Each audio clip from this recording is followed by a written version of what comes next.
السلام علیکم ورحمۃ اللہ وبرکاتہ۔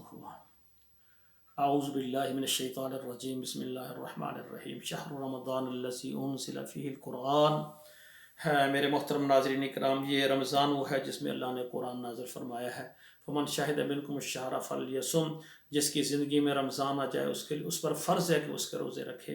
تو انشاءاللہ تمام بھائی، تمام بہنیں، تمام بیٹیاں جن پر روزے فرض ہیں، جو بالغ بچے ہیں، وہ بھی روزانہ روزہ رکھیں اور بغیر عذر کے روزہ بالکل ترک نہ کرے۔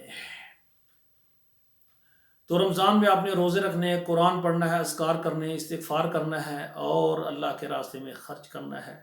اکثر لوگ جو ہے وہ سارا رمضان میں خرچ کرتے ہیں، لیکن بعض لوگ سارا سال خرچ کرتے ہیں اور بعض لوگ صرف رمضان کا انتظار کرتے ہیں۔ رمضان آئے گا ہم خرچ، بعض زکوٰۃ تو سال جب پورا ہو جائے، جب سال پورا ہو گیا اس وقت زکوٰۃ فرض ہے، وہ لیٹ کر کے رمضان میں لاتے ہیں۔ بالکل لیٹ نہ کریں بھائی، جس مہینے تک سال ہوا ہے نا کاروبار کا، وہ زکوٰۃ ادا کر دیا کریں۔ ہاں، اگر مثلا آپ رمضان کے بعد آپ کے جو ہے نا وہ سال پورا ہوتا ہے تو آپ پہلے رمضان میں دیں تاکہ اجر زیادہ ملے، تو یہ ٹھیک ہے، یہ کر سکتے ہیں، آپ پہلے زکوٰۃ دے سکتے ہیں، لیکن اس کو لیٹ نہ کریں۔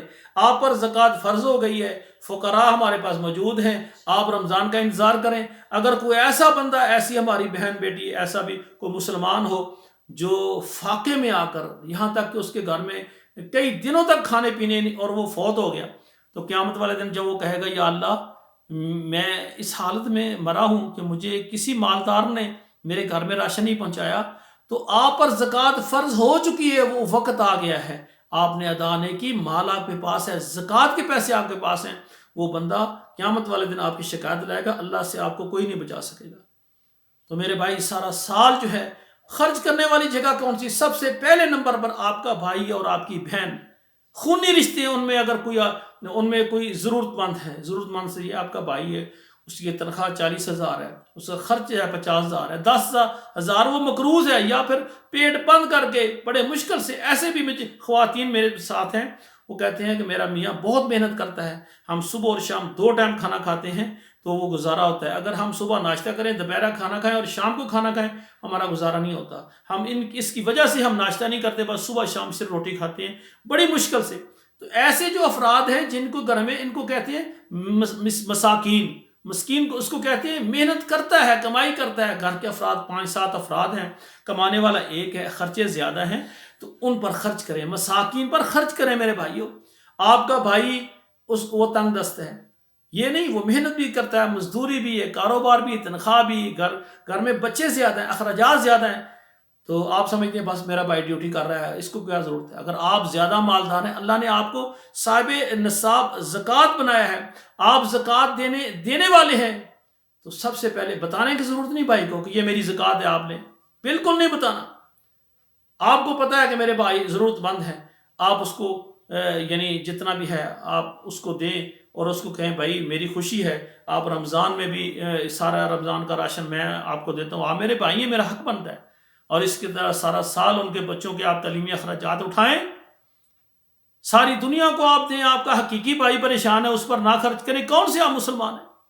اور اسی طرح اگر آپ کی بہن ہے، آپ نے اس کی شادی کر دی ہے، آپ کا بہنائی اس کے حالات تنگ ہیں، تو بہترین آپ کے لیے یہ مصرف ہے کہ آپ اپنے بہنائی کو اپنا بھائی سمجھیں، اور آپ کی بہن ہے وہاں پر، ان کے بچے ہیں، تو ان پر آپ خرچ کریں، رمضان میں بھی کریں، سارا سال کریں۔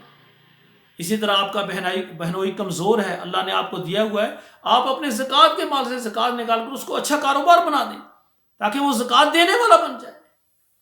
اور اس کے علاوہ آخری بات کہ جو ہمارے ہمسائے ہیں، خصوصاً دائیں بائیں اور سامنے اور پیچھے ہمارے 4 گھر ہوتے ہیں نا، ان میں اگر کوئی بھی ہے، آپ ڈیلی ان پر خرچ کریں، اور رمضان آئے سب سے پہلے آپ نے ان کو دیکھنا ہے، ان کو دیں، یہ آپ کی ذمہ داری میں ہے۔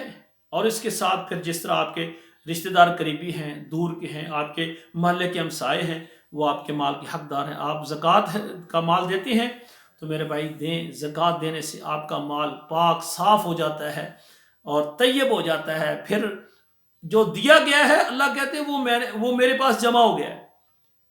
اور یقین کریں جو صحیح انداز سے زکوٰۃ دیتے ہیں نا، جب اللہ تعالیٰ قیامت والے دن بتائیں گے نا کہ تمہاری زکوٰۃ کے بدلے میں یہ تمہارے محلات ہیں، یہ تمہاری جنت ہے، یہ انعامات ہیں، تو ہر بندہ سوچے گا زکوٰۃ تو دیتا رہا ہوں، کبھی میں دوسرا مال بھی دے دیتا۔ اور یہی تو بات تھی صحابہ کرام کی۔ اللہ کے رسول نے اعلان کیا، حضرت ابو بکر صدیق نے کہا لا کر پہ، فرمایا کتنا لے کر آئے ہو، کتنے پیچھے؟ فرمایا گھر میں صرف اللہ اور اس کے رسول کی محبت ہے، سارا لے کر آیا ہوں۔ حضرت عمر آدھا لے کر آئے۔ اور سخاوت کرنے میں جب یہ مقابلہ ہوا ہے، کوئی بھی حضرت ابو بکر صدیق سے بڑھ نہیں سکا۔ رسول اللہ نے جب پوچھا، آپ نے گنتی نہیں کی کہ کتنا تعداد میں ہے؟ فرمایا لے کر کتنا ہے، چھوڑ کر کتنا ہے۔ انداز دیکھے رسول اللہ کا پوچھنے کا، اور پھر حضرت ابو بکر صدیق کا انداز، فرمایا گھر میں اللہ اور اس کے رسول کی محبت ہے، جو کچھ ہے سب کچھ آپ کو پیش کر دیا نا۔ اور سیدنا عثمان غنی، آپ نے ایک مرتبہ اعلان کیا 100 اونٹ، پھر 100 اونٹ، پھر 100 اونٹ، پھر اشرفیاں۔ آپ صلی اللہ علیہ وسلم نے خوش ہو کر اپنے جناب یعنی قمیص کا جو ہے وہ کپڑا ہے اس کو یعنی سامنے اس میں ڈال کر ہلایا، فرمایا عثمان تیرے مال کو اللہ نے اتنا قبول کیا ہے، تو قیامت تک جو بھی عمل کرے اللہ نے تجھے معاف کر دیا ہے۔ اس کا مطلب یہ نہیں کہ جو مرضی کرے، اس کا مقصد ہے کہ اللہ ذوال جلال نے پھر اس کو توفیق ہی وہ دینی ہے کہ وہ اللہ کی رضامندی والے کام ہی کرے گا۔ دنیا میں بشارت ہے جنت کی، کون ہے؟ سیدنا عثمان غنی رضی اللہ۔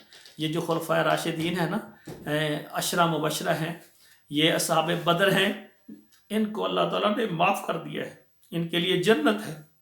تو میرے بھائیو، یہ خوش نصیب لوگ ہیں جنہوں نے اللہ کو دنیا میں راضی کیا ہے۔ تو میرے بھائیو، آپ بھی اپنے آپ کو دنیا میں راضی کریں، آپ کے قریبی رشتہ دار ہیں ان پر خرچ کریں۔ اگر آپ نے زکوٰۃ نہیں دی تو قیامت کے دن یہی آپ جنہیں جو زکوٰۃ نہیں دی، یہی مال یہ بہت بڑا ازدہا سام بن جائے گا، اور بندہ آگے ہوگا، یہ سانپ پیچھے اس کو پکڑے گا، تو وہ بھاگے گا، تو یہ سانپ جو اس کا مال، اس کی کوٹھیاں، اس کی جائیداد، یہ سانپ بہت بڑا، یہ اس کے پیچھے وہ کہے گا کہاں بھاگتا ہے؟ انا کنزو کا انا مالو کا، میں تیرا مال ہوں، میں تیرا خزانہ ہوں، میں تیری کوٹھیاں ہوں، میں تیری کاریں ہوں، میں تیرے باغات ہوں، دنیا میں جمع کرتا رہا ہے، تو نے تو زکوٰۃ بھی کبھی نہیں دی۔ اگر کوئی سائل تیرے گھر پر آئے تو اس کی بےزتی کرتا تھا کہ میں نے محنت سے یہ کمایا ہے، آپ کیوں آئے میرے ساتھ مانگنے کے لیے؟ بڑا شوم تھا وہ جناب، کیا وہ جناب سانپ بن کر پیچھے پیچھے، اور آپ آگے بھاگ رہے ہو، وہ کہے گا انا کنزو کا انا مالو کا انا کن۔ میرے بھائیو، ہمیں یہ مثال نہ بنے۔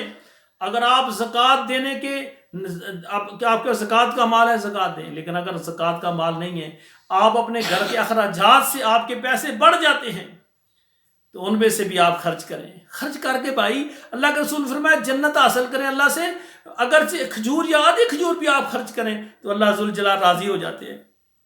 تو میرے بھائیو، میں نے آپ کے سامنے راستے رکھ دیے ہیں، رشتہ دار، بہن بھائی، قریبی رشتہ دار، دور والے رشتہ دار، محلے کے ہمسائے، بلکہ ہمسایوں کے لیے تو اللہ کے رسول نے فرمان جاری کر دیا، فرمایا مجھے ڈر ہے کہ ہمسائے کا آپ کے مال میں اتنا حق ہے، یعنی اس کے اتنے حقوق ہیں آپ پر، کہیں اللہ تعالیٰ اس کو وراثت میں شامل نہ کر دے، اتنے ہمسائے کے حقوق ہیں۔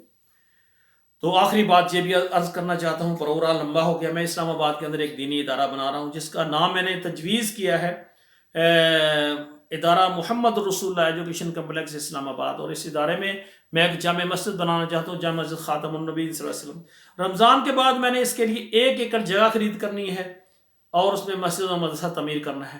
ابھی رمضان میں ایک بلڈنگ جو ہے رینٹ پر لے کر اسلام آباد میں ہم چاہتے ہیں کہ اسلام آباد میں اچھی لوکیشن پر بلڈنگ ہوگی، اور اس میں یعنی ہم دینی تعلیم کی کلاسیں 4 قسم کے شعبے ہمارے جاری ہو جائیں گے رمضان کے بعد۔ پہلا شعبہ ناظرہ نورانی قاعدہ، دوسرا شعبہ حفظ، تیسرا ایک سالہ تربیتی کورس، اور چوتھا شعبہ تبلیغ۔ یہ 4 شعبے ہیں۔ اس کی تفصیل اگر کوئی بھائی چاہتا ہے تو وہ میرے ساتھ الگ جو ہے مجھے رابطہ کرے، میں انشاءاللہ ریٹن تحریر کے طور پر آپ کو یہ ان کا تعارف اور بھیج دوں گا۔ اسلام آباد راولپنڈی کے جو خواتین و حضرات ڈائریکٹ اس میں کلاسوں میں آ کر بیٹھیں، اور پاکستان کے پورے شہر اور پوری دنیا میں جو بھی ہے علامہ اقبال کی طرز پر گھر بیٹھے اس کورس میں ضرور رجسٹریشن کروائیں۔ انشاءاللہ تعالیٰ ایک سال ہمارا پہلا سال ہے، اگلے سال انشاءاللہ تعالیٰ پھر آن لائن کلاسیں بھی شروع ہوں گی اس ادارے میں، کہ آن لائن جو ہے انشاءاللہ تعالیٰ ڈیلی اس کی کلاسیں بھی ہوں گی، لیکن وہ اگلے سال ہوں گی۔ اس سال مقامی سطح ہمارے پاس آئیں، علامہ اقبال کی طرز پر کورس کرنے والے گھر بیٹھے رابطہ کریں، انشاءاللہ ہم مکمل جو ہے علامہ اقبال کی طرز پر ان کو مکمل جو ہے وہ اسائنمنٹ سسٹم ہوتا ہے، اور ورکشاپ ہوتی ہے 40 دن کی، وہ مکمل مقرر کر کے ورکشاپ بھی ہم انشاءاللہ تعالیٰ ڈائریکٹ نیٹ پر ہی ہم کریں گے، گھر بیٹھے ہی ساری تعلیم ہوگی۔ تو اللہ ذوالجلال سے دعا ہے اللہ ہمیں دین کے معاملے میں دین کے راستوں پر خرچ کرنے کی توفیق عطا فرمائے۔ جو بھائی یہ جو ادارہ ہے نا، رمضان میں ہمیں 10 لاکھ کی ضرورت ہے کم سے کم، اس میں 5 لاکھ تو ہمارا جو ہے ادارے کے فرنیچر، قالین، کتابیں اور استادوں کی تنخواہیں اس پر ہوگا۔ ہم ادارے کا سولر سسٹم لگانا چاہتے ہیں تاکہ بجلی نہ ہو تو ادارے میں تعلیم کی جو ہے نا، تعلیم کی رکاوٹ نہ ہو، تو اس کے لیے 5 لاکھ سولر سسٹم کا، یہ 10 لاکھ کے قریب خرچہ ہے۔